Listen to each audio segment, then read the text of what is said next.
সবারই ম্যান্ডোলা ডিজাইন করতে খুব অসুবিধা হয়, সেক্ষেত্রে তুমি একদম এই যে লাইনটা আছে মানে এই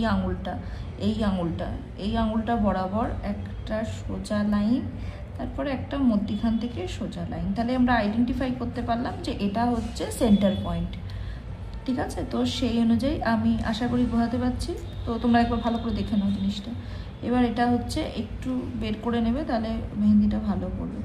এরকমভাবে দেখো সার্কেলটা বানাবে, তাহলে সার্কেলটা তোমার কি পারফেক্ট হবে। দেখতে পাচ্ছ, একদম সঠিক সার্কেল তুমি বানাতে পারবে যদি প্লাস সাইনটা করে নাও। প্লাস সাইন করার পর যদি তুমি সার্কেলটা বানাও, তাহলে সম্পূর্ণ রূপে সুন্দরভাবে করতে পারো। এরকম আরও অনেক ইনফরমেশন কিন্তু আমার ক্লাসে শেয়ার করা হয়, যার মাধ্যমে তোমরা ভালো এবং সুন্দর কাজ করতে পারো।